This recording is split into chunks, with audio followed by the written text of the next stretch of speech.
the heaviest fucking band in the world, man. You know, you don't have Blue Cheer, you don't have Black Sabbath. You know, fucking Black Sabbath, you know, Blue Cheer's first real fucking heavy metal band, but everyone talks about Sabbath being the first heavy metal band, man. And then Black Sabbath, you know, you get fucking Randy Rhoads on guitar, fucking rest in peace. You know, Randy Rhoads, Wade fucking Whale on guitar. You don't get Randy Rhoads, you don't get fucking Kerry King, man. You know, Kerry King, fucking Slayer, man. That fucking solo on Angel of Death, man. And then you don't have Kerry King, rest in peace, Jeff Hanneman, but Kerry King, he's still fucking around, man. And then if you got Kerry King, you don't have Kerry King, you don't have fucking Zakk Wylde, man. And if you don't have fucking Zakk Wylde, you don't have shit, man. Zakk Wylde, fucking In This River, fucking rest in peace, Dime. You don't have fucking Dime. You don't have... Dad, my mom put a restraining order on you. She can't fucking stop me! Hey everybody, welcome back to Terminus, the Sprite remix of extreme metal podcasts. I am the death metal guy, aka Wife Got the First Press of Paranoid in the Divorce. And I'm the black metal guy, a.k.a. Overwatch 2 NSBM scandal. Which is basically just an Overwatch 1 NSBM scandal for another $60, am I right? Just laugh politely at the gamer joke. Yeah. We gotta get you back on Elden Ring or something, man. You know? Oh yeah, no, I'll be back to get. Oh yes, I have. The return to the gaming sphere will be good. It's fascinating how I've always liked how the social dynamics of playing video games has changed. Just because, you know, when we were growing up, it was like an identity marker, and now saying you play video games means nothing in the same way as like saying you watch movies means nothing. It's like it's not a cultural identity anymore, even though people desperately want it to be. Yeah, it's man, my brain is dead tonight. It was dead last time too on our bonus episode. No, it wasn't. We recorded one of our best episodes ever. I was just a little spacey. Now I'm like super spacey. Speaking of, maybe this will be our best episode ever. Yes. Maybe a little bit of a spacey black metal guy is the way to go. A dark space guy, if you will. Takes the edge off me. So yeah, actually that bonus episode that we just released yesterday is one of our best works. It is a bonus episode, a patron pick, where we cover the legendary album Lykathea Aflame, Elvenefris. It is a big fucking episode. It's like over 2 hours of discussion of just one record, and it's probably some of the best work we've ever done. But the question is, you're wondering, I mean, you're clearly moist and turgid at the prospect of listening to that. So how do you get access? Well, here's how you do it. You do it by subscribing to us on Patreon. $3 and up will get you access to that bonus episode and many, many more. And $5 and up will get you access to the Terminus Black Circle, our private Discord server where you can listen to the episode and then confront its heady possibilities with like-minded fellows all over the world. Wow. That was the most sort of lofty pitch you've ever done. On a less lofty note, it seems like we are forever slewing around 25 subs on Patreon. If we could somehow get like to 30 stably, that would be awesome. Obviously. What we should do is we should be like old school Call of Duty YouTubers and just like hold our content hostage unless more people. It's like, I'm going to need 500 likes before I do the next video, guys. Well, shit, shouldn't we do squats or something? my next quick scoping montage. Do squats like in an OnlyFans way? Like yeah, like squats for subs, man. Squats for subs. Fucking, what was it? It's Twitch. Oh, okay. Oh, yeah. It's those chicks who have turned. Yeah, it's the Twitch's OnlyFans now. Yeah. To turn into softcore pornography for middle schoolers. Yeah. Yeah. So it's just us in like fucking metal tank tops doing squats. just crying the whole time. Yeah, so yeah, I guess we'll if hey guys, if we get up to 50 subs on Patreon, we'll start doing some explicit content for the adults out there. So that's what you do if you want to support us. Another way to support us is to, of course, follow us on social media. You can follow me, the Death Metal Guy, on Facebook at Terminus Podcast, or the Black Metal Guy on Instagram at Terminus Extreme Metal. And we got some plans to start doing some more content on those platforms. Don't fucking get crazy. It's nothing special, but just be a little bit more interactive and do some more stuff on those instead of just kind of like rolling around using those business accounts to stalk ex-girlfriends, yada yada. You know. Oh yeah. So I think one thing we are going to do soon is get our intern Hypershaman to start managing those. You didn't just say that, did you? Well, I mean, I wasn't going to say directly who was going to be managing it and reveal that we were offshoring our fucking work. No, I think you got to do. I think you got to do that. The point is, it's a growing, and I think it's totally fair game. He's our intern. It is a growing institution, and also, you want people to realize that like the person who immediately checks the message might not be us, but we will still be checking them. And if you've got like a correspondence with us, you can you can continue that. You can continue that, and like if you're new, you haven't contacted us, and that's your you can always email. But if you really want to contact us through IG or Facebook, and you can always just tell Hypershaman that you have some message for me or for Death Metal Guy. You have a scroll clutched in the talons of a raven. Yeah. You relay it to our page. Yeah, it's like everyone's been really nice interacting with us in social media. With Hypershaman taking over, that needs to stop immediately. You need to put him in his place and just go, boy! Fetch water for my horse! Exactly, that's how you need to do it. Mm-hmm. So hopefully with him doing some of that, we're going to have some more stuff going on. It'll free up a little bit of our time to do more main show content and stuff, and we'll just see how it kind of plays out. I say it's like we have more time to do more main show content. It's probably going to get eaten up by real life shit immediately. That's how it tends to work. No, we got to just maintain the... Yeah, let's just try and maintain the main show for a while. I think that's the focus. See if we can function like human beings for more than a couple weeks at a time. So, speaking of main show, we've got one for you. And up front, we haven't done one of these in a while. I wanted to do a mini review of a record that I don't know if I was really waiting on, because it's always a long time between releases for this guy, but I was always curious to hear a follow-up.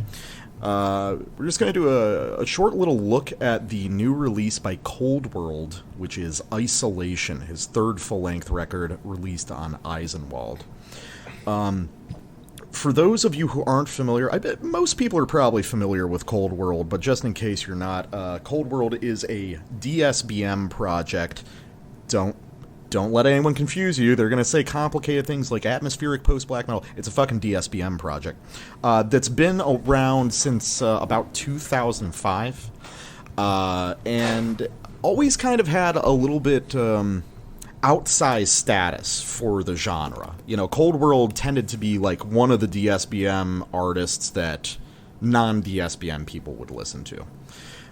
So in 2005, there was the first EP. There was Melancholy Squared, the first full-length in 2008, followed by Autumn, the second full-length in 2016, which is actually my personal favorite. And now, 6 years later, we have the newest full-length, Isolation. And you're actually a ColdWorld fan, too, or at least you kind of like, you've appreciated it in the past. Yeah, from the margins. I wouldn't say, I'm not sure I don't think I've ever listened to a whole ColdWorld record. I just, it's one of those rare bands where like a particular song got me. I'm sure it's the one that everyone likes, but Tortured by Solitude is really, really good. That's a classic. Yeah. It's so good. What record was that on? I think that was Melancholy. It's Melancholy Squared. Yeah, and I think I heard it covered by a good sort of Ukrainian symphonic BM band. I can't remember. That's where I like encountered it. Gonna take me a sec to remember the name of the band, but they've put out some good stuff lately. I think he's a young dude who played in Crota. Let's see, just because just to throw out that reference point. Oh yeah, escapism with a K. Okay. Yeah. Yeah, depressive mood, but very sort of like symphonic Slav. Anyway, back to ColdWorld. This is, it's just really what DSBM should be. It's sort of driving, deeply and has this kind of, I don't know, sort of like, that song in particular has there's a kind of like lilting tenderness in the chord progressions and stuff, but also, I remember there's one place where he fucks the interval up deliberately at the end, and it's, that's a characteristic thing. Yeah. So, ColdWorld is a project that tends to catch the ears of people who aren't even necessarily into DSBM, just because the guy behind it, George Borner, is just a really remarkably capable musician and sort of arranger. Mm-hmm. And something that a lot of people don't seem to know about him is that the majority of the music that he does in general tends to be like folk music. He plays with a lot of sort of small folk ensembles, plays like, violin, nickel harpa, stuff like that. And you'll hear a lot of that in ColdWorld, but I don't know George's main career, but it wouldn't surprise me if he worked professionally in music. And a lot of that sort of professional, like, quote-unquote, real musician stuff really filters into ColdWorld. Oh yeah, so one of the folk bands is Sangre de Mordago, which is I think Spanish, or... it's neo-folk, and it's unusually sort of... cute neo-folk, but it's very like soothing and playful and lovely. Yeah, I was listening to some of it earlier today. It's really nice stuff. But yeah, I think that's part of the appeal of ColdWorld is that, it's still got the sort of like simplicity that DSBM should have, but with sophisticated arrangements behind it and just a sense of polish that the genre tends to lack. And that's no different on Isolation. When I saw this was coming out, I assumed that it was going to be more of the same high-quality work, and it is, which is why we're just doing a mini review, is because we're just checking in with this guy. Yes, it's a very good record. If you like other ColdWorld, you're going to enjoy this one. And certainly ColdWorld doesn't need that much support from the Tiny Metal podcast. It's okay to just, check in on him. But there is some really outstanding material on it. So real quick, let's go to the first full track on the record, which might actually be the best. This is like a top tier ColdWorld song. It's called Soundtrack to Isolation. It's an instrumental piece, and there's the arrangement of the like folk instrument voices against the DSBM material is just spectacular. All of he's got, an array of elemental but really beautiful riffs, but when the violins start layering in, it's just, it takes you right back to Melancholy Squared.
So yeah, just the way he layers in different instrumental voices is really beautiful across this whole record.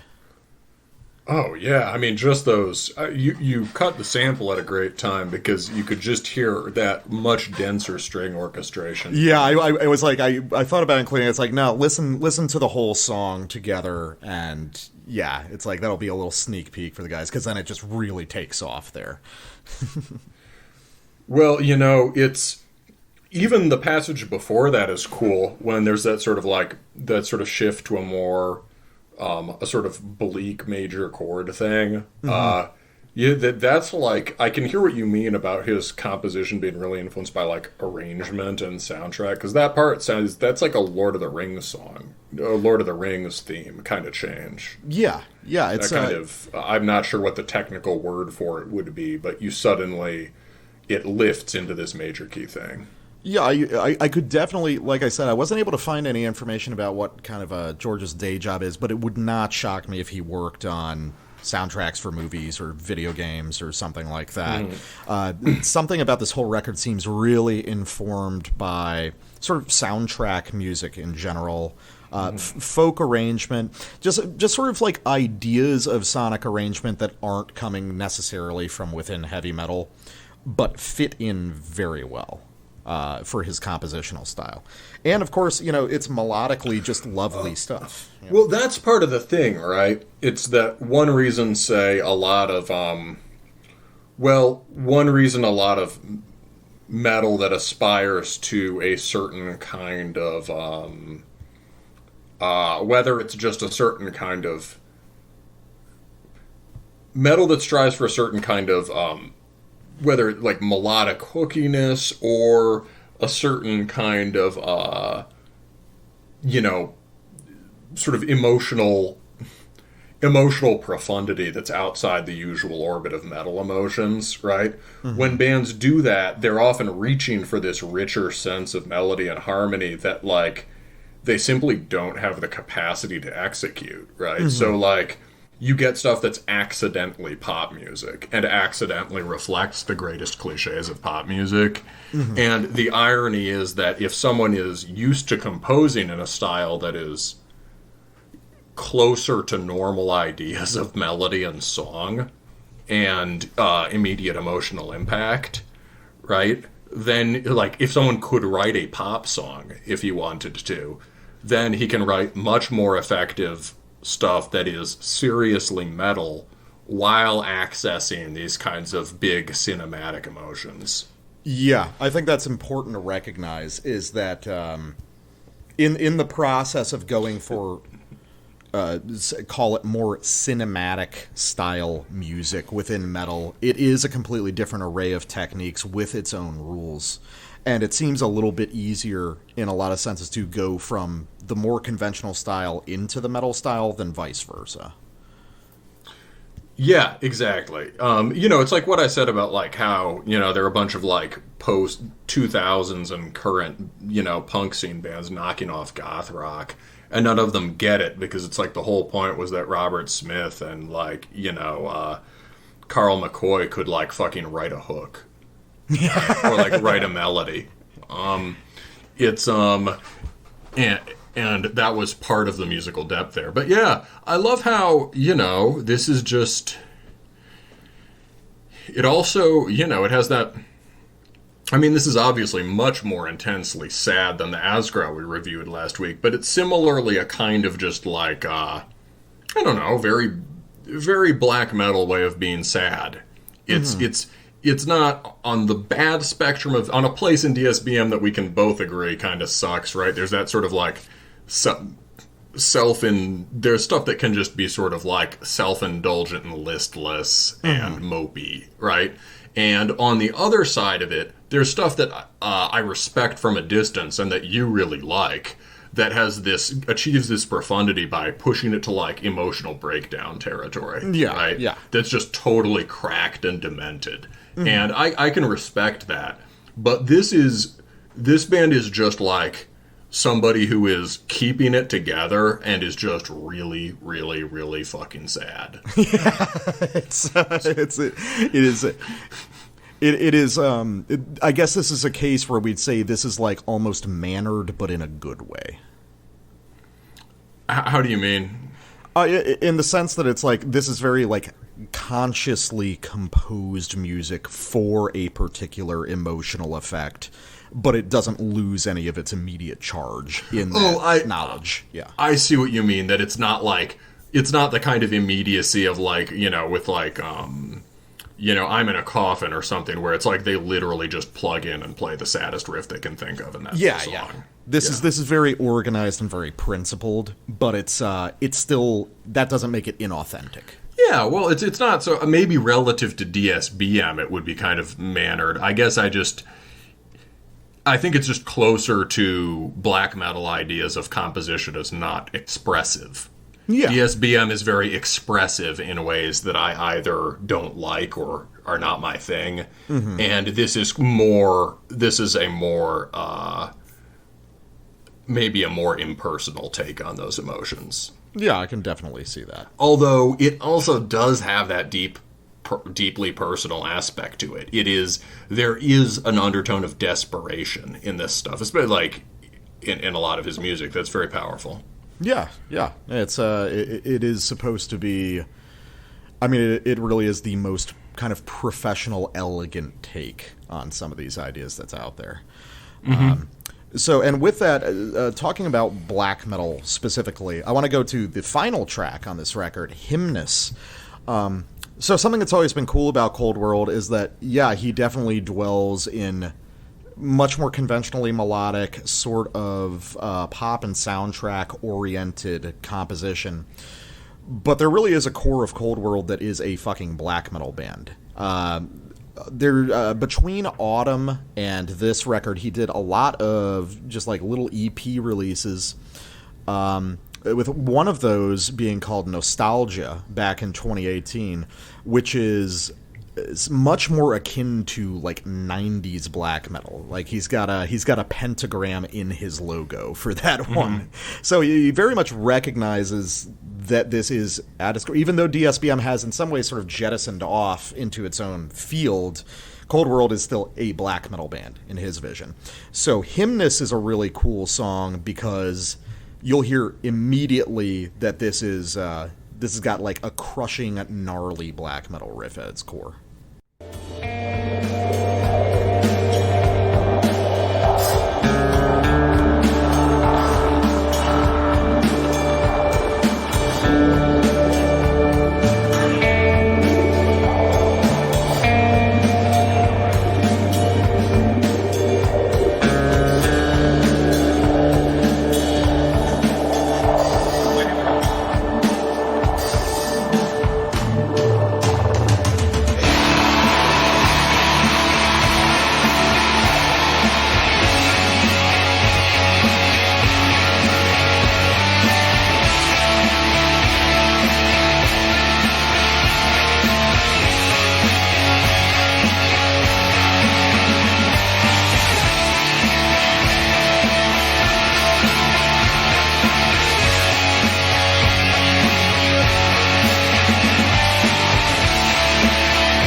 like how that whole song is really built off the sort of like the more melodic, slow parts of like Avsky riffs or something like that. You know, that those sort of like poisonous, malevolent ones. Oh no, that's a Brave Murder Day riff. Oh, is it?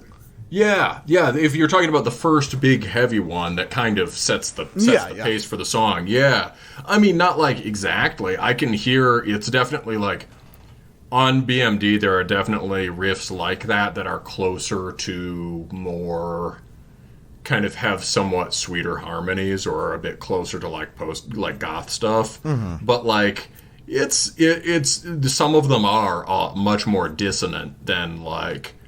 You know, I mean, I think one reason it's kind of a forgotten root of DSBM is that it doesn't totally answer to the sensibilities of a lot of the people who got into it because it's extremely heavy and has parts that just sound like Burzum and that just sound like Death Doom.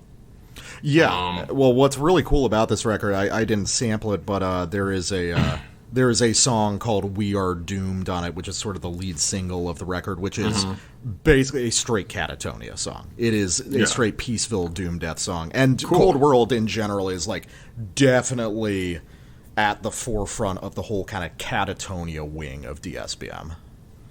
That makes a lot of sense. Yeah. So I like that there's that. There's another track called Wound, which is also very in the vein of sort of gnarlier, more definitively black metal. This is a record that sort of gets more wretched as it continues. Nice. It's like sweeter up front, and then it kind of decays down into more miserable territory. Mm-hmm. And I just really like it. The ambient stuff that dots the record is also very nice. He's got a history of providing like actual quality, meaningful ambient material in his music. And I guess if there's any point that I want to make, apart from obviously very good record, anyone who's into ColdWorld or DSBM is going to enjoy this greatly, is I kind of want to get back to just the way people talk about it. Because just in prep for this, I was listening to the record, I was dotting around looking at old reviews of his older records or of this one. And it's amazing how many people, especially after like the first record when the term fell out of vogue, no one describes this as DSBM anymore.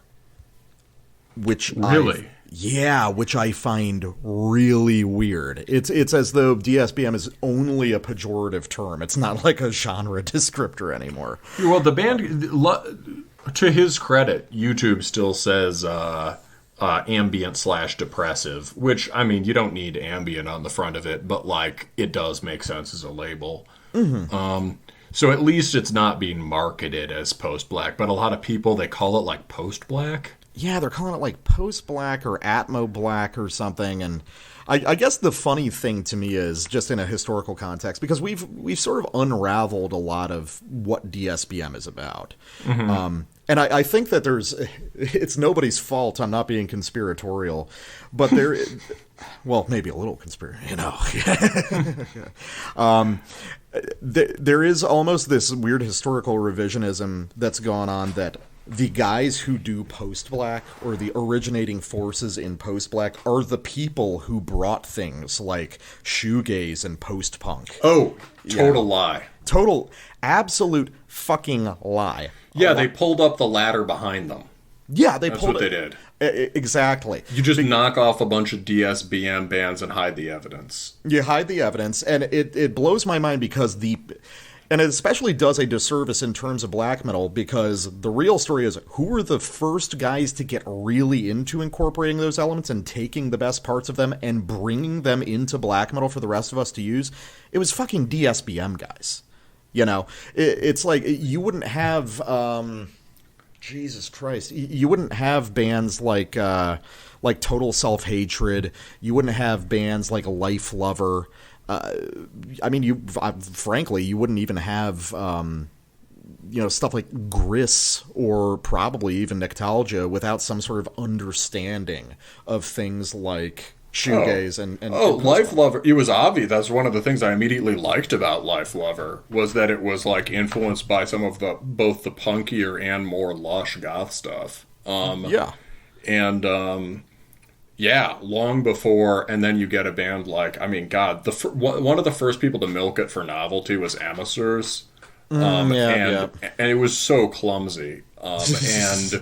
And that comes out a couple years later. You know, it's already behind.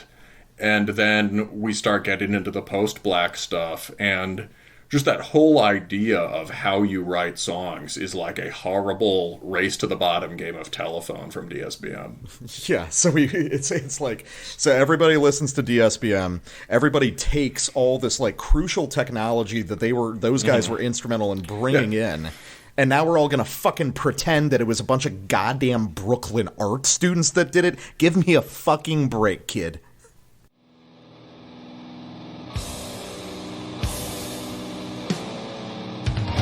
Hi, this is Taylor from Crushing the Scepter, and you're listening to Terminus Podcast.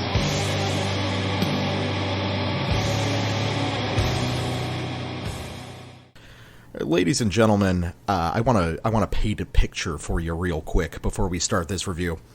Let's say that I have a record where the cover is a black and white drawing, the band's logo and the album title are in sort of a reddish yellow hue. And this drawing is depicting a nude woman having recently given birth, eating her newborn infant alive as several satanic priests observe and consult their manuals in the background. The band is called Blood Chalice, and the record is called The Blasphemous Psalms of Cannibalism. And you're probably wondering right now, does this sound exactly the way that I imagine it does?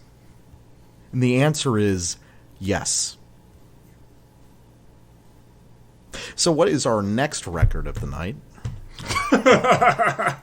So yeah, okay, Blood Chalice, Blasphemous Psalms of Cannibalism, out on Werewolf Records. This is the band's second full-length.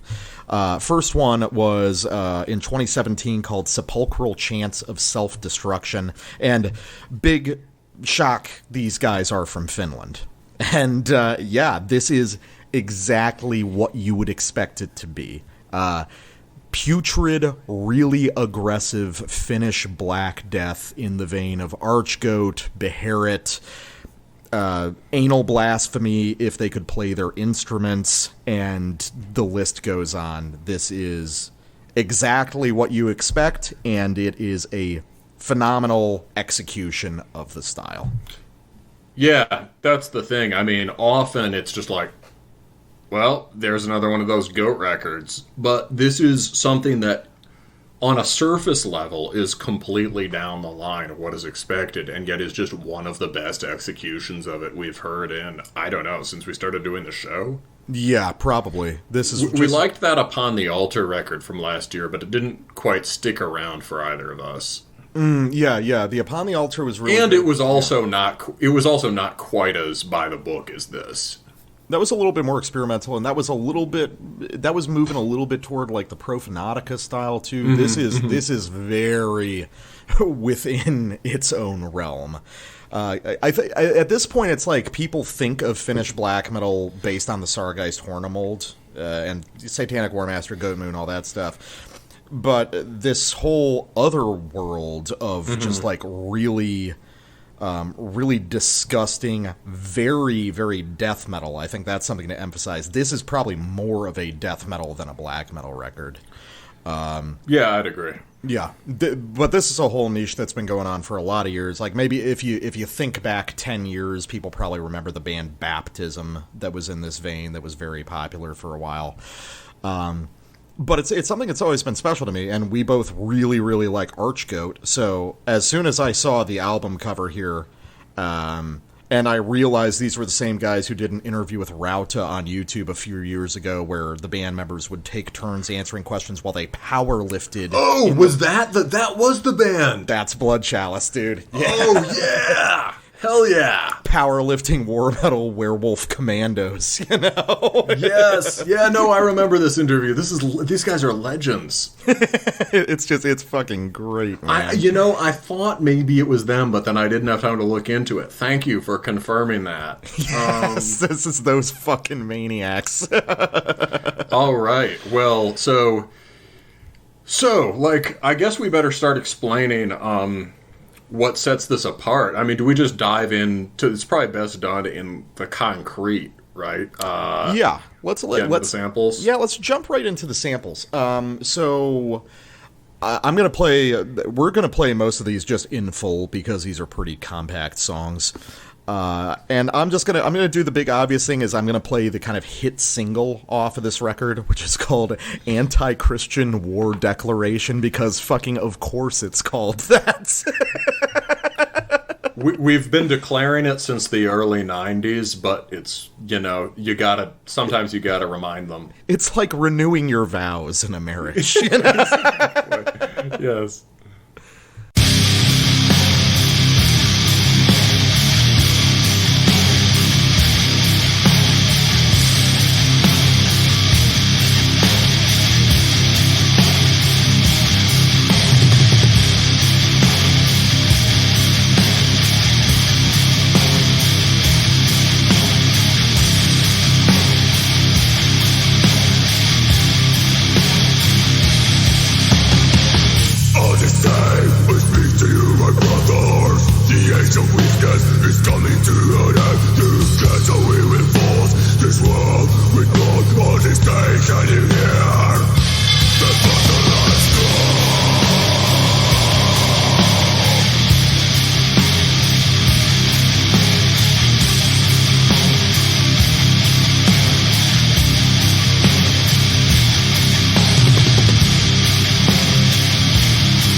Yeah, I like how the song only has 2 riffs, and I like that they, I guess there's a third riff which is not playing a riff, You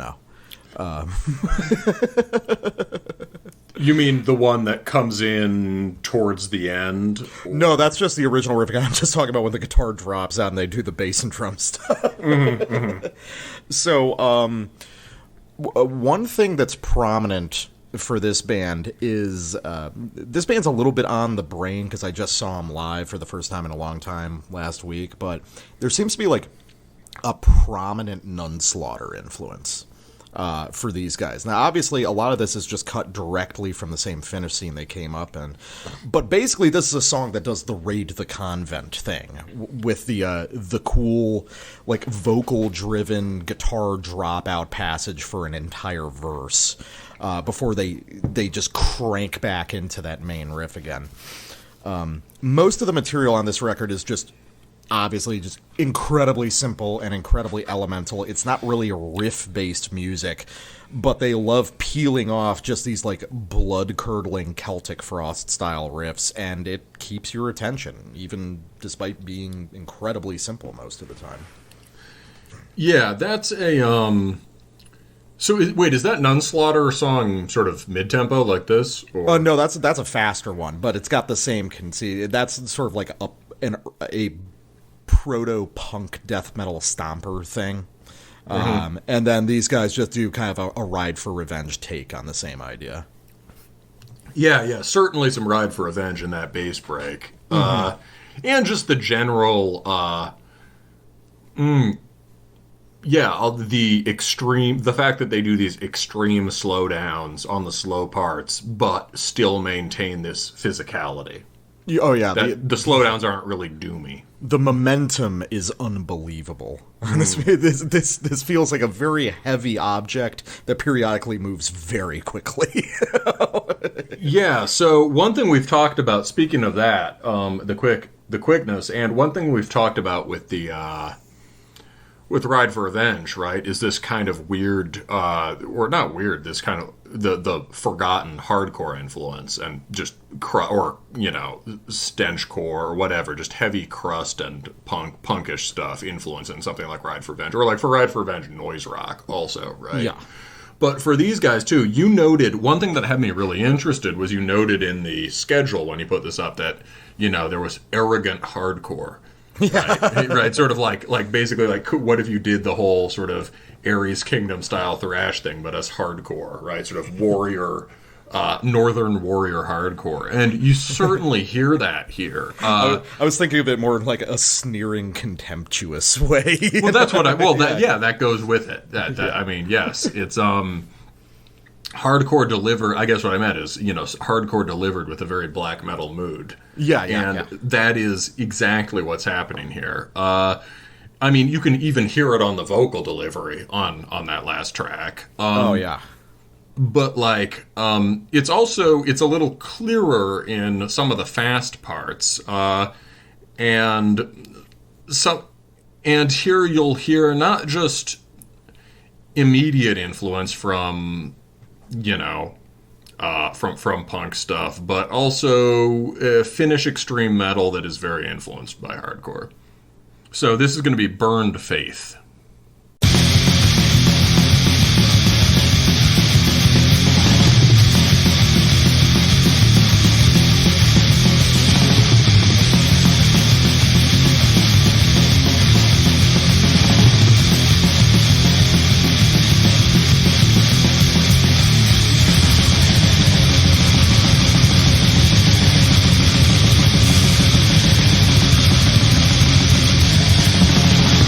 Bloody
Well, man, when I listened to this record just to prep for the review, I was just like cackling uncontrollably, like half the time.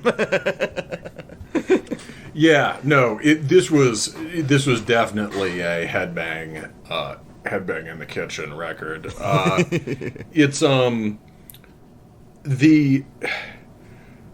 so what to talk about there? I mean, first, right, one of the problems with war metal can be artificially excluding certain techniques that for not being Black Death enough or whatever, or like not being on Fallen Angel of Doom or something. And one thing that can go by the wayside is like just basic propulsive hardcore drumming and thrash drumming. And, for instance, like Diocletian, I've never heard play a straightforward, like a 1-2 beat, except they cover a Crust song on one, like they have a live cover, and it's just crushing. And you're like, can you just do that in a song, please? Here, right, these guys are doing it, right? So you have this rigid 1-2 skank beat with this very deliberately geometrical placement of chords over it, right? Dun dun dun dun dun dun dun. Yeah. And that's really how Convulse plays. Right, Convulse is this early Finnish death metal band that came out of the punk scene and sort of returned to it not long after. Yeah. They had an unusually cold guitar tone that makes them a little bit black metal adjacent, but it was also just really punkish and minimal. And they would have these sort of like the blasting part too there, how they just went from the Kerry King solo blast to another very similar blast riff after it, which was awesome. And the kind that's kind of like Convulse stuff to do. Yeah, I was just going to say also the kind of blast beats they do across this record are interesting, are really sort of like rickety early 90s blast beats. I think they might be 1 foot instead of, kind of splitting it between double kicks. I think these might be single foot blasts, which always give a very different inflection to a blast beat. They feel faster. Yeah. They feel more strained. Yeah. Yeah, you can feel the energy in the playing, which is always good. Yeah, why would you play? I mean, to some degree, it's like, wait, if you're using double pedal, is it even a blast? Well, call me a traditionalist, but, Well, it allows you to crank the tempo even further, but it never feels quite as intense. Yeah, fast is a feeling. Yeah. It's not just BPM. Exactly. Yeah, you can BPM as fast as you want, and then you're like tech death, who cares? That's an important thing about this band. When they blast, it sounds really, really fast. And that is often completely missing in modern war metal. There's a kind of understated musicianship. If a style depends a lot on sort of simple riffing delivered with great extremity, then there's a kind of understated secret musicianship required for it. And these guys have that in spades. Yeah. Well, I think a lot of that comes from using the sort of Archgoat paradigm that places a premium on heaviness. Mm-hmm. And it's like I was saying, just because this is released on Werewolf Records and because it has the aesthetic that it does, this is going to be seen from a black metal context, which I think is mostly inappropriate for this. This is closer to master. This is primitive death metal, fundamentally. Yeah. And as a result, you get something with a qualitatively very different from a band doing this kind of style that's more invested in the black metal parts of it. You get that premium placed on heaviness and physical energy and momentum. And you avoid the whole trying to sound like Blasphemy but accidentally sounding like, third hand Marduk kind of thing. Mm-hmm. The other thing is, the other sort of punkish, black metal-y Finnish death metal is Rippikoulu, which seems also pretty relevant to this. I don't know if you hear specific kinds of Rippikoulu knuckle-dragging riffs, but their way of doing the blasting and stuff and general focus on heaviness. And then, of course, in the background, with those racing punk beat passages, Impaled Nazarene. Yeah. And another thing that I wanted to bring up, I'll have a sample that outlines it a little bit more later on, But there is a really important and understated, like, pure grindcore influence on this record, which also reflects Impaled Nazarene. Like, if you're listening to the first record... And Convulse, for sure. Yeah, and Convulse. But, like, a lot of people get really used to, like, ᚋᚱᚱᚏᚋᚋ and later records, but a lot of people don't listen to, like, ᚹᛟᚢᚾᚋᚋ Nors, the first Imp Naz record, which is, like, a black grindcore record, fundamentally. There are riffs on this Blood Chalice record that are just grind riffs. They sound like internal rot riffs or something, you know? They have nothing to do with either black or death metal. But that sort of direct appreciation of the source material gives it a really different quality, just because, you know, if you're accessing the grind just based off of appreciating other war metal bands, you miss something originary about that. You have to listen to the origin of those grinding qualities to bring them in an appreciable way. Yeah. And as far as local, so yeah, I guess, I mean, I don't know. So any other, like, songwriting stuff from that thing we really need to talk about? Okay, while we're name dropping, the last thing is, if you want a hardcore band for the reference point for this band, I think, and for Finnish stuff in general, it's Cro-Mags. Yeah. And I've mentioned them some recently, like hearing Best Wishes for the first time, which is the Harley only one, so I had sort of skipped past over it, and then, of course, it's just, like, just as good as Age of Quarrel, if not better. And there are songs on that, like, Crush the Demoniac is an Impaled Nazarene song. Like, it sounds like it's on ᚋᚱᚱᚏᚋᚋ. That's awesome. Yeah. It's, it just, and the sense of just heavy, the mid-tempo breakdown stuff is also very sort of Cro-Magsy. So I've been talking about them a lot. Like, I talked about them on the Ares Kingdom review, but I think it's probably an important band for hardcore in extreme metal. Other song, like, performance thing, with the actually sounding really fast and emphasizing heaviness things, is the fucking vocals. Dude, the vocals on this record are actually... We don't talk about vocals a whole lot on this show, unless they really stand out. And here they are fucking... Ooh. The highs, man, those blood-curdling fucking highs, they're not like anything else I've heard in this style. They're so unhinged sounding. Those sound kind of like gore grind vocals. Yeah, it sounds or like crust grind, kind of like... Yeah, they've got this, like, weird whistle tone behind them. They're so shrieky. It's sort of like it's not a full scream. It's being kind of like howl yelled. It's got that strangled quality that just makes it sound so painful. Yeah. And so a thing about it, right, is that they're not overly concerned with superficial sounding tough. Those vocals are not standard, like, I'm going to show you how bestial this is, right? Yeah, they're like almost DSBM-like in a way. They're all DSBM-like. They're weird, right? They have the, like, you know, the way that, like, you know, back in the day, if you played people Emperor, right, they would... You know, if you play that for someone who was, like, into hardcore or something, they might not even understand how early Emperor sounds hard. They're just like, this sounds disgusting, right? Like, it's and that's an important part of the heavy. They get this kind of shrieking goblin-esque aggression in those vocals that is just very important in black metal. Yeah, and I think that what's cool about it is that it's like they're not worried about looking cool. Everything on this record, they're completely unconcerned with looking cool. They just effortlessly look cool. Exactly. They don't need to look cool because they are cool. Yeah. And one way you be cool is by being batshit insane.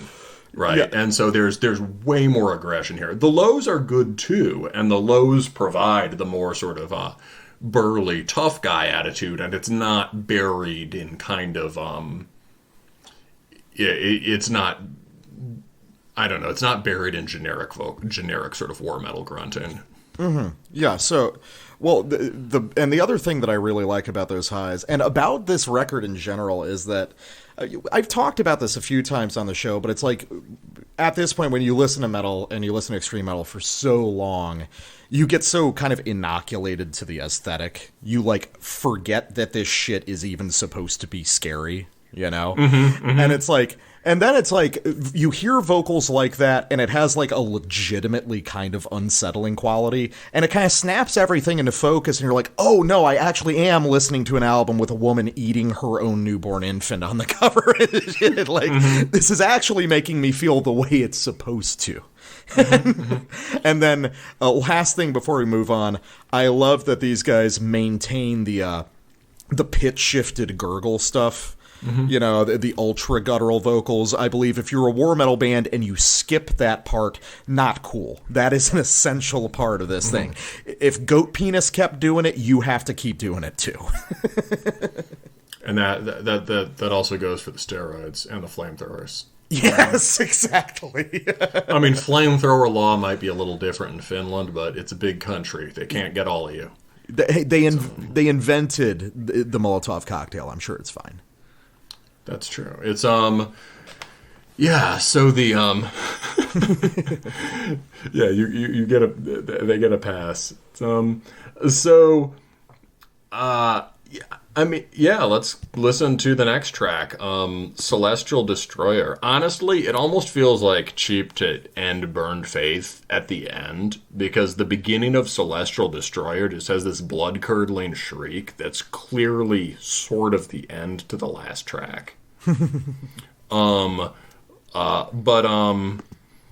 But this is, yeah, so, you know, one way that they have written this like a hardcore record is that it's written as a whole record, with tracks interacting with each other, rather than being these self-contained units.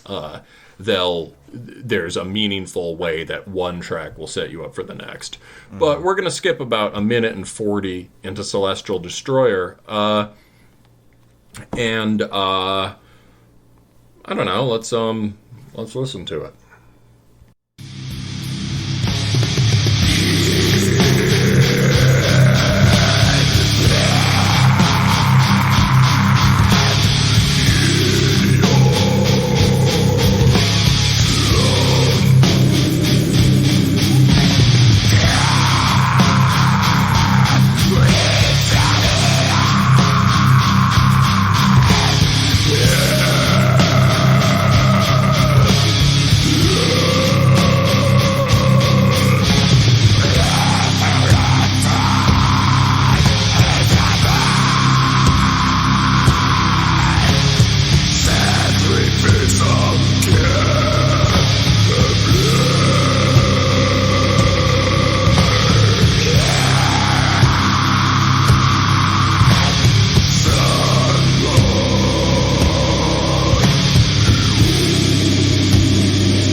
So that turned into a Conqueror song. Yeah. Which, now that I'm remembering the interview, I think they say is, like, their favorite war metal band, or they have, like, somebody has a Conqueror tattoo. They're, so, by turns into a Conqueror song, I mean, for people, that it becomes extremely noisy at the end, right? You get that deliberate illegibility and the sort of, scraping guitar tone, and that they open the song with that, too. And that is that's not a technique they use much on this record. Maybe one or two other times they go that far out into noise stuff. Well, they also do it at the very end of the record, because this is an album that's clearly designed to be split into like two sides on vinyl. Yeah, because we've got each side concludes with an extended track that's around 6 minutes long, so I think this is supposed to conclude side A. Oh, that makes sense, yeah, and it's symmetrical with The Rise of Iconoclast, which is also a great song, and also sounds really fucked up. Yeah. So, speaking of which, the riff in the middle of the song, right? That really extended one, that is just the weirdest set of intervals. It's like a Skin Chamber riff. Yeah, that... Yeah, it's like you're playing... It's like the power chord is already a tritone, and you're sliding it around. I don't know. It's very weird voicing, and it's like... That's like Portal level kind of dissonant interval shit. Yeah, and they are hitting a thing that sounds like an anvil, which is always an extra point. I was actually thinking, is there anything that could be added to this record to improve it? And the only thing I thought was, I noticed a conspicuous laugh of evil laughs in the vocals. This would definitely be a record that could feature a lot of evil laughter, and that would be cool. What do you think about, like, satanic sluts moaning? Yeah. Let's get like porn samples. And you want to put laughs. Those over. Yeah, you got to put those sort of over some of the really fucked up riffs. Like if you had that and an anvil sound and satanic sluts moaning, Jesus, right? So. I mean, also, if you put the anvil sound over the blast beat, sometimes that would make me very happy. Make a blast beat with the anvil sound. That's what I mean. Yes, yeah. It's So yes, it is very heavy. But yeah, so a broader point about that, right? They're very aware of the idea that, like, they have no pre-made rules about what they can or cannot use, and they understand that the vagueness of the term war metal is an advantage. It's a vibe, and it cuts across a whole bunch of different things. So there's no reason that you can't have songs that sound more like Archgoat, songs that sound more like Ride for Revenge, songs that sound more like Blasphemy, right? Some of the album opener is much more, and even the first two tracks are kind of much more like Blasphemy-ish. There's no reason you can't have tracks that sound like just straight up noise stuff like Conqueror. So it's and no reason you can't employ a bunch of death metal technique, right? There's specific there's like really death metal-y riffs on some of these songs. I think on Blasphemous Psalms of Cannibalism, right? There's a lot on that one. No, but you're totally right. The strength of this record is the fact that it has a broad set of influences that are, despite how broad they are all basically contained logically within this niche. But it doesn't feel like they're checking boxes. Yeah, that's the other thing I had in my notes, right? So you can't have a band that's just like a grand tour of like war metal in it, right? It could be like eclectic, this grab bag of ideas, and it's just like, well, great, you did all of them, but none of them are particularly good, right? Yeah. It could be an exercise in style, sort of cut and pasted together. I think what's important is that this kind of does the opposite thing. You're using all these styles, but they're not the point of the record. The styles are places you're going for techniques, for tools. And what you hear overall, by hearing them going through all these different musical configurations, song to song, what emerges is a a clear sense of how this band, how Blood Chalice plays war metal. Right? Yeah. Yeah. It's by hearing all these variations, you're like, oh, there is something underneath these that is holding them all together, which is how this band writes songs. Mm-hmm. There's a continuous thread through everything. Yeah. They are songwriting on a level that is far beyond riffing style. And, that's another thing, right? We've talked before about how, like, if war metal is to, lead to interesting things, we have to get past the idea that, like, right, the sort of, like... Right, if the sort of right on a galaxy brain chart, the no brain thing is just like, oh, really loud, yeah, war metal, fucking blasting, and then like the second level is like, oh, it's war metal, but like it has good riffs, like or really they just say it's war metal, but it has riffs, and then it's like, well, and I said that one day too, we all said that, but then you realize that's just what everyone says about the war metal they like. Yeah. And the place where the real galaxy brain is that, like, it's about how the next level is like, no, it's not about riffs. It's about how you're writing the songs. And you have to write the songs in a way that allows us to get, it's just fucking noise, just blasting. we have to arrive at the noise and the blasting and the in a compelling way. Yes, yeah. Speaking of which, you want to just listen to a really fucking cool song with a lot of grind parts? Yeah. Sure, let's listen to From the Grave of Leviathan. Leviathan, I think. Leviathan? Oh. Well, okay. it's like a fancy spelling, man. It's like Dark Kabbalah, bro. Oh, sick. I can't wait to consult a verse Saphira.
What a ghoulish fucking track that is. Yeah. So, one thing I was saying while I was playing is this sounds like fucking Repulsion more than anything. I was like listening to it, I was listening to like the opening section where the vocals come in, and I'm just thinking to myself, "You're rotting maggots in your coffin. You're rotting maggots in your coffin." I think it might be like a play on an actual Repulsion riff that they're playing right there. And it's just fucking awesome. They've got that primitive, like, early death grind energy, which is something I've always really loved. You know, Terrorizer, Repulsion, sort of like early grindcore slipping into death metal. And of course, that whole passage with those blood-curdling shrieks against the pitch-shifted vocals is just one of the coolest and most memorable parts on the record. I have no idea what the high vocalist is screaming, but it sounds like he's just shrieking, "Oh my god," over and over again, like some sort of panicked victim or something, with all the gurgling playing off it dynamically, and it's so fucking cool. This whole album is so effortlessly fucking cool.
All right, so we are back to discuss a record titled Completely in Runes, which translates roughly as, what was it, Surtr's Wound? Yeah, Surtr Wounds. Surtr, and it's like Wounds. It's a transliteration of the rune, yeah, so it's just using an alternate alphabet. Yeah, and it's from the UK, and it is out on Inverse Solar Reqvriem, basically Requiem with a V and an R. And this is a label that I've been meaning to cover for some time. It's a very underground tape label. They do have a Bandcamp presence that's pretty good, but it's very much meant to be secondary to the hard copy. Honestly, if there's something I feel a little bit guilty about this far into the show, it's that we've been a little, reliant on digital. Mm-hmm. It's just so easy to keep track of everything through YouTube and Bandcamp, but, Bandcamp is an increasingly shitty platform for all sorts of reasons. And, so I'd like to work, when we have more time, I'd like to work to get more stuff in this neck of the woods back on the show. And, what's cool about this, I've listened to some, most of them have, the whole mood for this is sort of dark Germanic heathenism, but not in the lame way. It's not the whole, inverting paganism into accidentally being Christians thing that a lot of these bands do.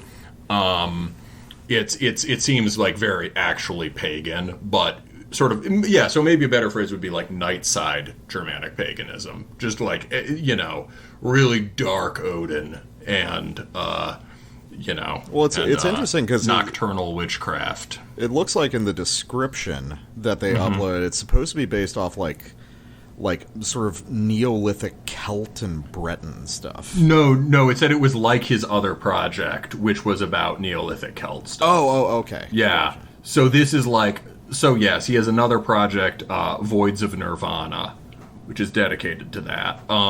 But this is focused on Norse stuff. This has, and I was talking about the label in general. Inverse Solar Requiem generally has this sort of dark, like, Nightside pagan vibe. Reminds me of God. It reminds me a bit. It's a band. It's the general vibe of the label is a little bit like Eisenwald. Okay, yeah, I can. Think like really just midnight paganism that is extremely strange and hallucinogenic and midnight, and with an emphasis on that. And a lot of the bands have names that are completely unpronounceable. They basically seem like sort of aggressively evilized Welsh or something. Like they have names like, let's see, what's the Includervernavaganagadon. I cannot say it. It's or Venomous Gorvlade, or it is if there's something like deeper, who knows? Maybe these are just very complicated words in Welsh, or there's something more esoteric going on. But at least on a surface level, what they've done, what this guy with his label has done, is figuring out how to do a distinctly British take on the LLN type naming. Mm-hmm. Yeah, they all sound very Britannic, and but they are complete just maniacal black metal gibberish, which is cool. And so cool label, and the band's aesthetic is pretty in line with that. This record has just a classic runestone carving of an Odinic sacrifice being carried out. It's basically the only stone we have with the Valknut on it. Mm-hmm. I think it's like, that's become this symbol, and the weird thing is that nobody really knows what it means. You basically have to infer from the context that it's this symbol of Odinic sacrifice. So it's in some sense classic. It's activating classic, like Norwegian, Scandinavian pagan stuff from the second wave. However, the music is the way that this guy does that musically, right? And Surtr Wounds is very different. Mm-hmm.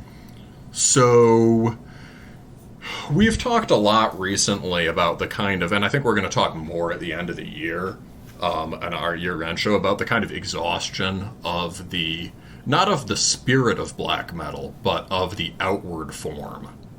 Right? Genres, musical styles especially if you're a pagan and you have a cyclical vision of history, right? Music genres have lives, right? Even the genres you love. And there are eternal things that are preserved and that can be carried forward, but for a style to maintain its vitality, it often has to transform sort of radically, mm-hmm. right? And I think we may be, for a lot of reasons, which we'll get into later, right? It's like a lot of the stuff that is most invested in black metal aesthetics now is just very weak or very derivative or very much totally not black metal. Mm-hmm. Sort of anti-black metal in some ways, right? And we're both increasingly interested in stuff that has the spiritual and ideological charge of black metal, and that's powerfully influenced by it, but is building new musical structures for expressing those feelings and those impulses. And this band is a really good example of that, I think. And you know, that's not to say there's no place for playing more traditional sounding black metal stuff. Obviously, right? Of course not. But like, yeah. But for this band, it's exciting because this is a vision of someone who is really committed to black metal, and for that reason, almost sort of trying to push beyond into a new way of doing things. And doing it in a way that is kind of close to things I've been wanting to hear. You know, I've talked a lot lately about rhythm and physicality, improvisation, noise layering, things like that. Things that are kind of, you know, present to certain degrees in some of the greatest black metal, but are not the focal points of the genre. And this is powerful body music. And I guess we got to do the big reveal now, right, death metal guy? Like, this is basically, in musical terms, you could almost just call this a Death Doom record. Yeah, I would agree with that. I think this scans to me as much more of a doom metal record than kind of anything else. Yeah, it is. It's very aggressive, driving extreme doom. What I don't want to do is put it in the doom metal category. Like, I think it's so clear in how he's arranging these songs. He's structuring these songs in a very black metal way. He's producing black metal hypnotism effects. He is going for this sort of ritualistic trance vibe. The note choice, the harmonies, it's all very archaic, folkish black metal stuff. And I think if we just say this is a doom record, then we're not giving him enough credit, because it kind of gets stuck in the doom box, which is already a familiar thing that we know. But if we say this is some new way of doing pagan black metal that maybe isn't black metal anymore because it's so influenced by things like doom and death doom and just death metal and whatnot, I think that's like the more exciting possibility. Well, I mean, that's fair. I mean, it also just depends on how you read it, because I read this in very, very close comparison to the Syndexioy record we covered a few months back. I think but I also thought of that one as pointing beyond black metal in really cool ways. Well, no, this is actually going to be like almost a reiteration of that review, because that was another record that I thought of as like fundamentally like sort of a traditional doom record in weird ways. Yeah, and I think the key is like this sort of traditional kind of metal heaviness is important. It was important to Syndexioy, but in these kind of muted ways. Here, traditional kinds of doomy metal heaviness are very brought to the forefront. It's very central to this music. This is, but yeah, I guess I hear this as being more properly extreme metal than you do, I think. Well, it depends. I mean, extreme metal is a kind of a nebulous term. I mean, this obviously slots into who's going to listen to this. People who listen to death and black metal are going to listen to this. People who only listen to Saint Vitus and Trouble are not going to be listening to this. Even if musically I think it has more in common with trad doom than it does black and death. Part of it has to do with aesthetics and the kind of community it finds itself in. Yeah, but I think it's deeper than that. It emphasizes different... It just... traditional doom is structured around ideas of songs, right? This is clearly structured around driving continuous repetition and layering. The whole record is almost one riff that just mutates over the course of it. Yeah, I get that. Are you just going to yell at me until I agree with you? Is that how our relationship is going now? Yes. So maybe we should go to the samples. Let's hear what it's actually like. Yeah. You got first one on this. Yeah. So we're gonna go to the second. So there's other thing I should say up front, unless I'm really confused, I think there's a slight difference between the track numbering I found this from the Rites of Pestilence channel. I should credit him for that. And that's like my favorite channel right now, I think. And most consistently putting out stuff that I want to hear and want to put on the show. And the track listing on Rites of Pestilence is different from the track list. It's somewhat different from the timestamps on Inverse Solar Requiem.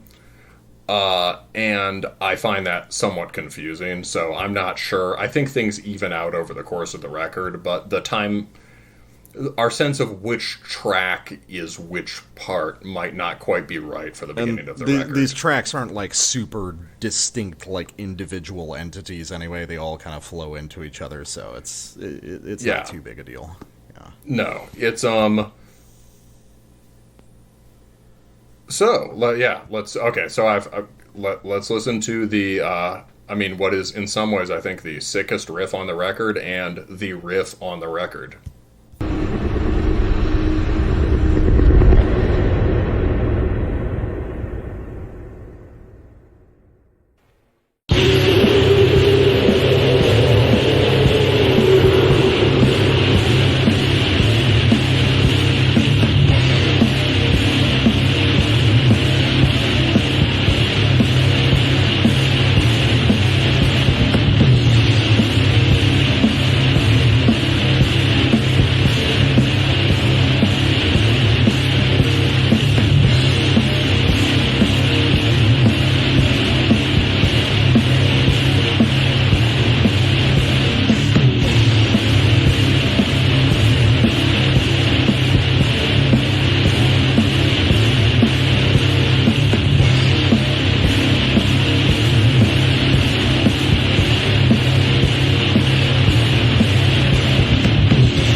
So this, if this is black metal, this is bulldozer black metal.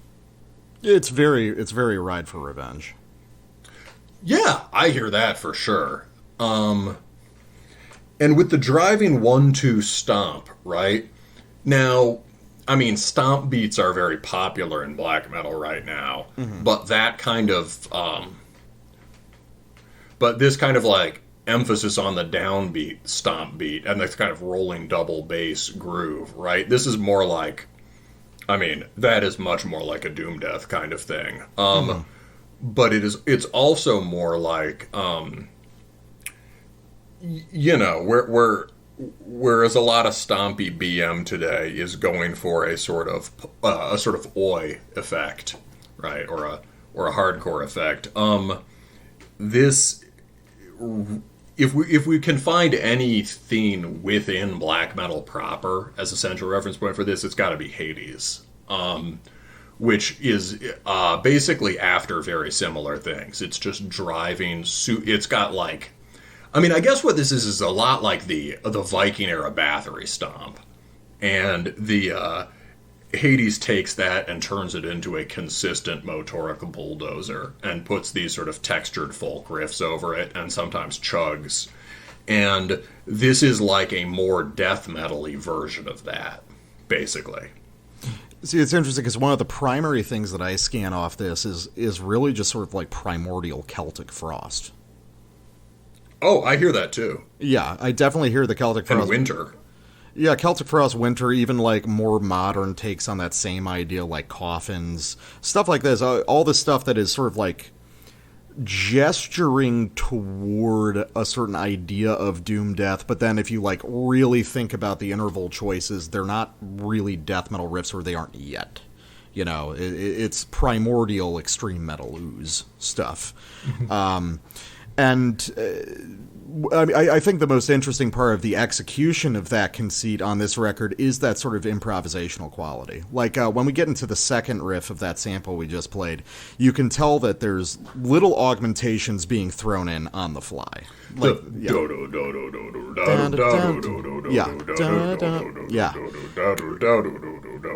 yeah, they're constantly changing. Really, he's just tossing in like a couple bonus intervals whenever he feels is appropriate. But they're not written out. They're not established, I don't think. Yeah. Well, and if they are, he's done it by jamming it out many times. It's extremely intuitive. I think a lot of these tracks were probably written because most of these songs are based off just a couple like simple drum loops, pretty much. I'm guessing he's one of those guys that throws on a drum loop and just plays over it continuously until he likes what he has. Yeah, I think that's the methodology here. So it's sort of like one-man jamming, if that makes sense. Yeah, and it's very centered on sort of like trance. He just gets in the zone. He's talking to Woden and just jamming it out. And so other things about that. It is although there is all this sort of obvious death metal chug in the riffs, there's always a folkiness to his playing. It's never jarring or out of place with the mood he's trying to evoke. They're just these like, but there's a different emphasis in the intervals, which we'll get into more later. This is not focusing on being evil, and it's not per se, right? This is not focused on like those narrow chromatic intervals in black metal, and it's also not as focused on the sort of like say like 2, 3, 5, 6 sort of motions that make things have a certain sort of noble Dorian sound, whether you're getting that in Finnish stuff or in Greek stuff or whatever. No, this is music that very deliberately does not want to sound epic. Well, I think it's very epic, but it's not sounding... I know what you mean. It's not... It doesn't have... Yeah, I guess it doesn't have the cliche epic intervals. Well, it's trying to be muted and pagan in an everyday sense, It's not about, because I think the thing that links this with a lot of the stuff that you like is stuff that sounds... Okay, so you got stuff that wants to sound pagan, but the problem is the typical way that we access sort of pagan ideas in the mass culture is through these sort of period pieces that are naturally going to be sort of like overwrought and sensationalized, and I think there's a population of people that want to get away from that and portray paganism as something more earthy and day-to-day and like immediately physically accessible. You know what I mean? Sort of. I mean, I hear this as like battle music or like ritual preparation for battle music. I think it's very epic, but like it's but it is, I think maybe like it's just not as it's way grittier. Yeah, I know what you mean about earthier for sure.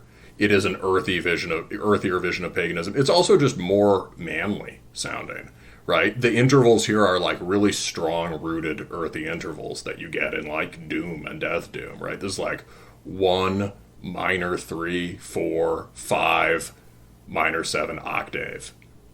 Just like, and you get more darker or more kind of epic half-step kind of stuff thrown in there to color it, but that's not the thing that is central at all. And it's all very like power chords and leads. There's not like the same emphasis on the kind of textured sliding chords that make so much of the modern black metal have this kind of as you're saying, kind of glossy cinematic epic vibe.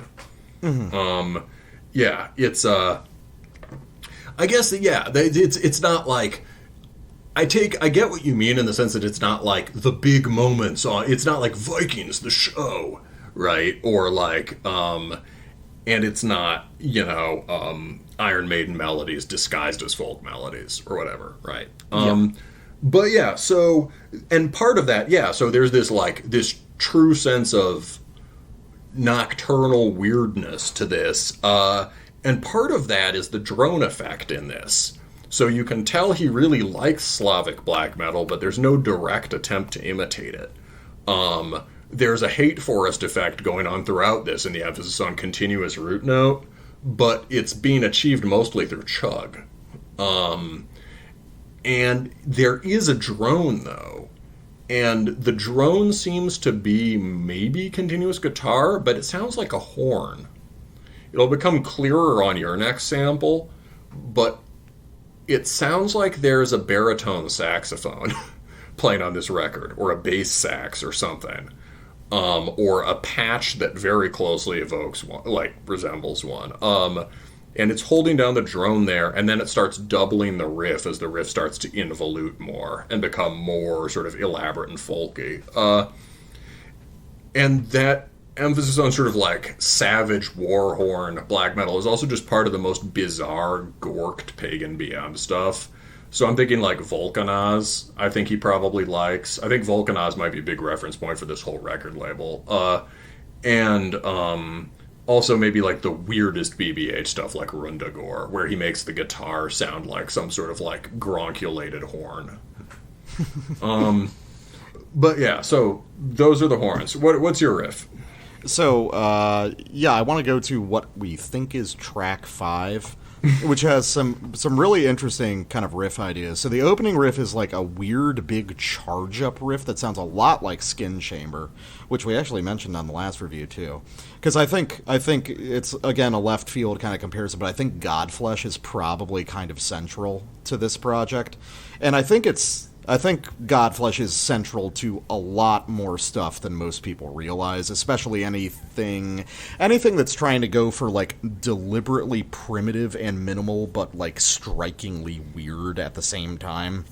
I think a lot of, like, old Justin Broderick, Godflesh, Head of David, some of his kind of weird electronic side projects are all probably relevant. But then after we get that, we get into more sort of chug-style riffs, and that's where we get into, of all things, a lot of stuff that kind of sounds like Crowbar.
So yeah, there's a few interesting, distinct ideas that occur there. So you've got that skin chamber charge-up riff in the beginning, and then you've got the second riff, which I described as being kind of like cathedral, because it's got the, it's that simple chug pattern, but then with that big Phrygian turnaround on the back end, which is, it's a very kind of like stoner doom thing to do, actually. Like a lot of modern stoner bands would use kind of intervallic choices like that at the end of those big kind of bracing chug riffs. But then, after that little guitar fill, we get into that more complex palm-muted riff, which is very Crowbar, with those sort of cool, like almost Celtic-sounding, like stacking fifth intervals that he's doing on the turnaround on that third riff. So just basically what I'm saying is just there's a ton of influences coming into the guitar here, and a lot of it strikes me as sort of unusually bluesy for what you'd expect. And yeah, of course, that itself has its roots in Celtic music, but there's also certain guitar technique inflections that strike me as being part of a kind of blues rock tradition. Like certain slides, certain little trills he's doing are very rock and roll circa like 1970s kind of ideas that have permeated those sort of sludge and doom styles as they moved on through time. Well, yeah, so I hear the Crowbar thing for sure throughout this, because Crowbar has these like kinds of bluesy but very gothic riffs, right? Really heavy. I do hear that. I think this guy certainly, what I like about this band is he's certainly not afraid of sounding bluesy. I mean, like, it's good that extreme metal, part of the quest of extreme metal has been to develop, a musical vocabulary for guitar music that's distinct from that of the blues. But, that can lead to then an allergy to any kind of heaviness associated with blues-influenced music, right? So, like, this guy's clearly interested in the heaviness of sludge and of classic doom and things like that. And that is feeding into the music in a good way. I think that's, like, feeding into the music in a really good way. I think, like, a lot of it is kind of a Rorschach test, though, because the trills and slides are also a lot like how Hades play. When they're doing the sort of elaborate halftime riffs that have, like, Tales of a Nocturnal Empress has them, or, like, I think maybe Awakening of Kings or Apocalyptic Prophecies. They've got these sort of cascading things that sound like horns and fiddles welcoming people into the hall. And they also have the same kind of trilling effects. Who knows? I always connect things to Hades, and it turns out nobody ever listens to them. So it's the Spite Extreme Wing problem writ large. Yes. Yeah. I mean, it feels so relevant to this band, but I have no idea if he likes Hades. However, for all I know, he'll just be like, yeah, I like Crowbar and Godflesh, right? But like, it sounds like Hades. The other thing I want to talk about is, like, I want to do a bit of the, the conspiracy theory pushpin chart. What would Terminus be without it? Yeah. Hold on, so, we got to go down to Joanne Fabrics to get more yarn. Yeah.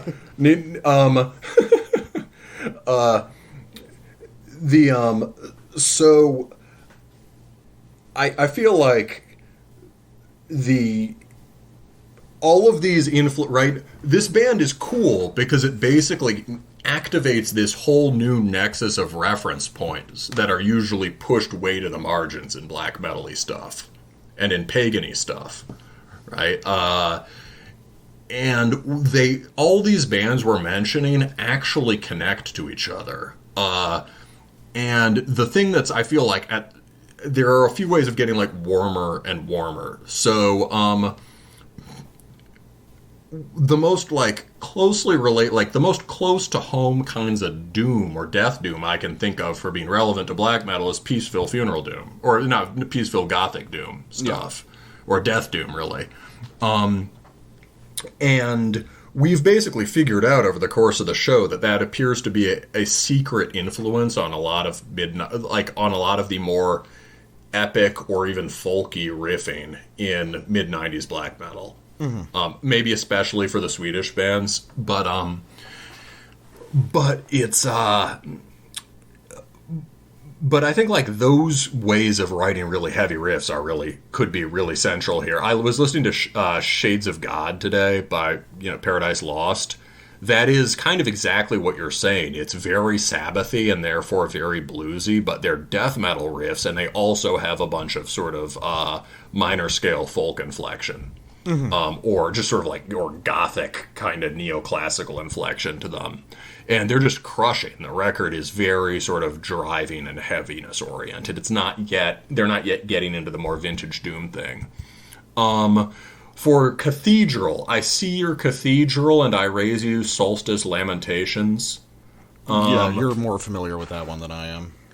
So Solstice we usually talk about New Dark Age, which is their second record, and that's the one where it gets all Man-O-War and basically gets more Man-O-War and Bathory. The first one has the same themes. It's already got Viking shit on the cover. It's very medieval. But, who pointed... I think this was like... I don't know... Yeah, I might have noticed this on my own, but I should credit him. In the Bandcamp comments, Brandon Corsair points out, I believe, that it actually sounds a lot like UK Death Doom, Lamentations. It's just UK Death Doom with clean vocals. Which is kind of like Cathedral, but very medievally, less bluesy and classic doomy. And it has some of those Phrygian scale flourishes in it. Like, maybe almost to a surprising extent compared to their later stuff, which is very like Man-O-War Maiden tonality. And so, and what Solstice, maybe Solstice especially, but really all those, bands that orbited around the Peaceful Death Doom scene have in common is a huge influence from Stenchcore and like Amoebics basically and Deviated Instinct. And that is also what's a big influence for Godflesh, like immediately. For Godflesh. Like, when you listen to that, so, like, that sliding tritone riff at the beginning of the sample that you said was really Godflesh or Skin Chamber, it totally is. That's one of my favorite kinds of riffs, just wham, wham. My buddy used to make fun of me for finishing every riff by doing that. That's, like, there are specific tracks that do that on, like, the first Bolt Thrower record, the first Napalm Death record, and it's all coming from, like, Amoebics and Deviated Instinct. And then, the other band that does that a lot is Neurosis, who, again, are really influenced by Amoebics. So I feel like this band has activated this network of, like, bluesy American sludge, UK trad doom, death doom, and industrial, and all of that is related to the sort of the most pagan, medievalist kind of, berserk warrior crust. And I feel like that's like the subtext here. Yeah. I don't know if he likes Amoebics. I don't know if he even, whatever, right? But that's a whole cluster of things that is all relevant to this. Oh, yeah. Does that make sense? Well, yeah. I mean, what you're describing is a whole bunch of guys that were in the same place at the same time. I mean, all of those guys are right around each other in England between, 87 and 93, and they all know each other. Yeah, all those... Yeah, exactly. They literally all know each other, right? Yeah, and, go on. Well, I was just going to say, like, Justin Broderick, he was in Napalm Death very early on for a brief period, and he was hanging out with all the other crust guys and shit, and all of those guys in Napalm Death and all the Doom Death bands were all listening to fucking old industrial tapes by Throbbing Gristle and stuff like that. So all these ideas are all interacting with each other, and basically the entire geography of that has been imported wholesale into this music. Yeah, that's a really good way of putting it. Yeah, that's just all the interactions are maintained. Yeah, that's really cool. Yeah, maintained at a musical level. Yeah, absolutely. It's like if you watch the early interviews with Paradise Lost, like in that misnamed grindcore documentary. Oh yeah, I love that. It's awesome. It's awesome. But they're clearly crusties. Mm-hmm. Like, at least some of the members, when they're like, the guy still got dreads, and talking about liking Venom. It's and you can really hear it in the sort of totally nasty, fucked up intervals on, like, you know, Gothic or whatever. But yeah, so basically you take that whole nexus of like burly, physical, bleak, primal music, and you can basically rebuild the idea of black metal on that basis. And that's very exciting. Yeah, no, I get what you mean. I get the impulse behind it. So real quick, let's go to track 8, what we think is track 8. And here I'm going to have some... Trick question. It's they're all track 9 because Odin. Jesus Christ. All right, so track 8, we're going to hear some more stuff that is, like, again, sort of like distinctly crowbar and sludge. And I kind of have a question sort of related to you talking about this being a musical Rorschach test. Let's listen to this, and the question that I want to raise is, what does this sound like with a very different production job? Mm-hmm.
Oh my God.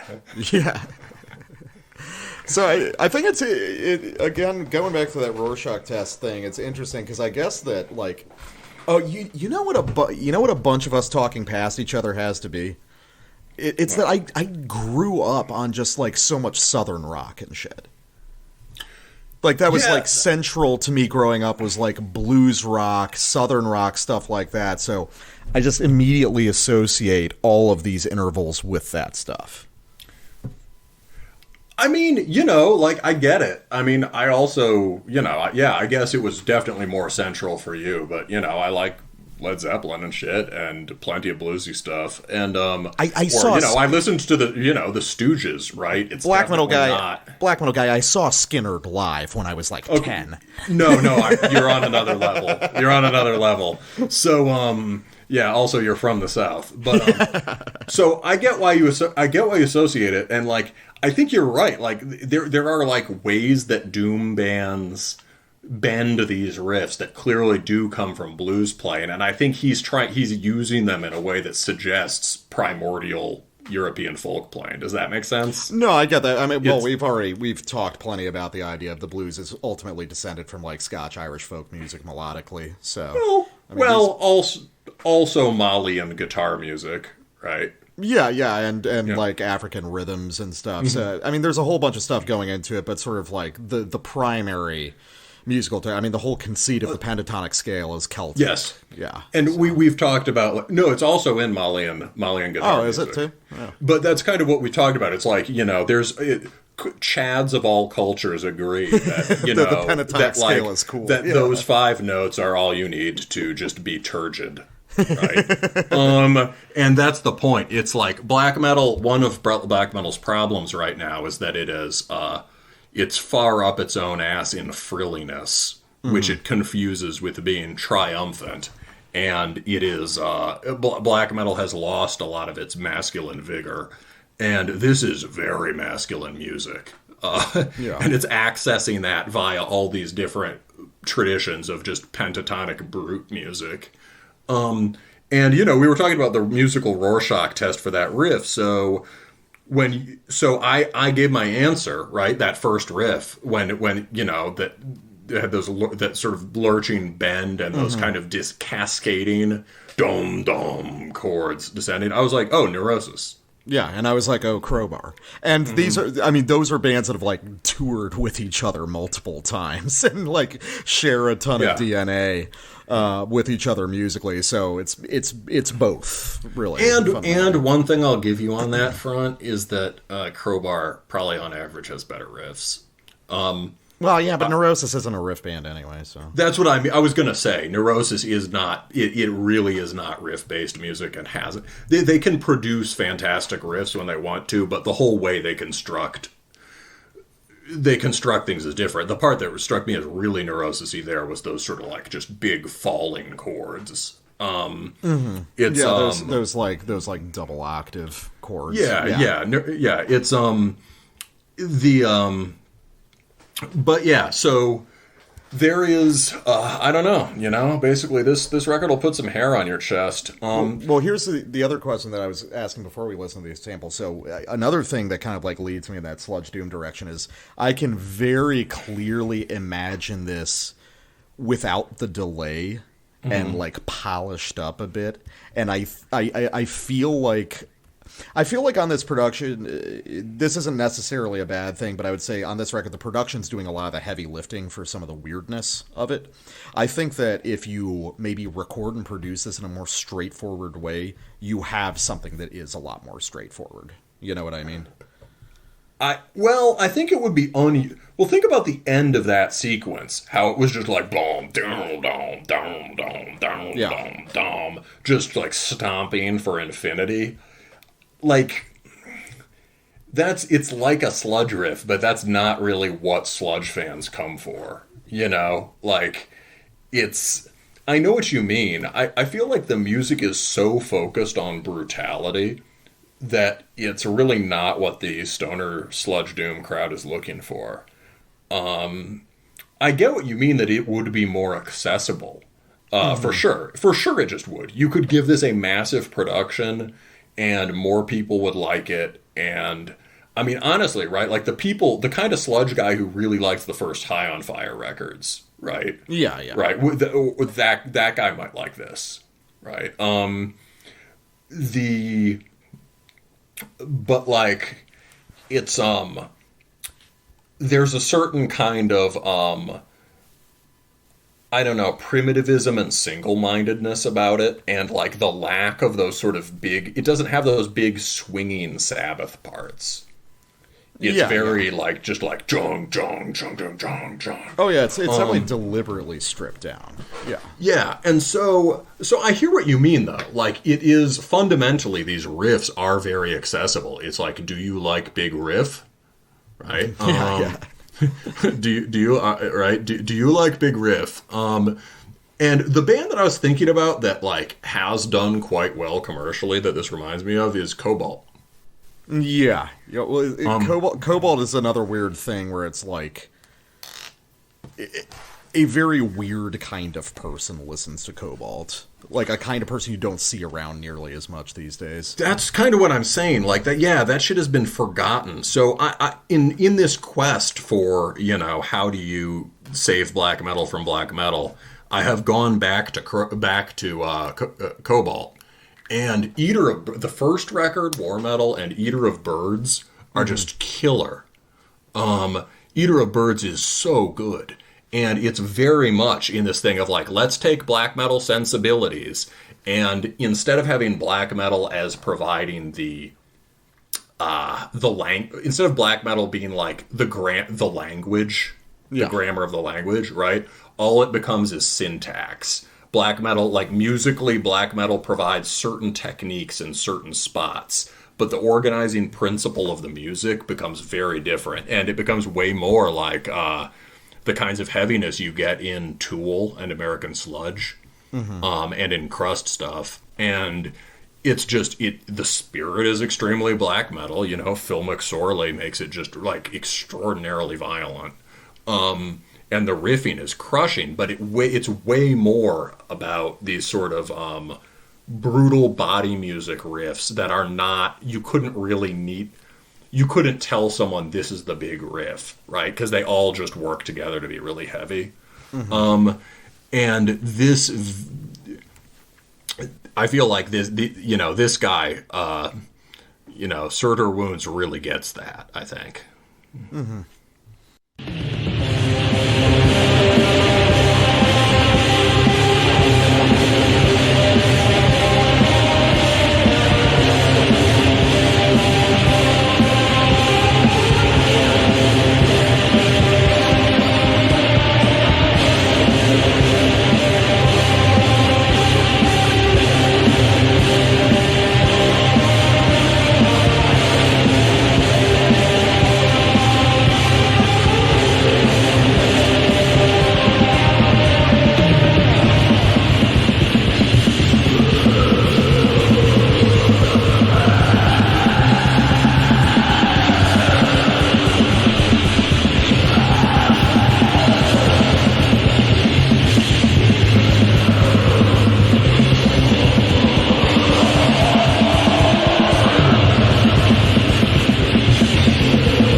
Yeah, so luckily it does the heavy part again.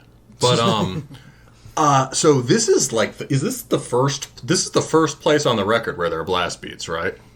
I think so. They're used very sparingly. Yeah, so this is what I meant, right? Like black metal is now about black, the ideas of second wave black metal being demoted from the language to the syntax, right?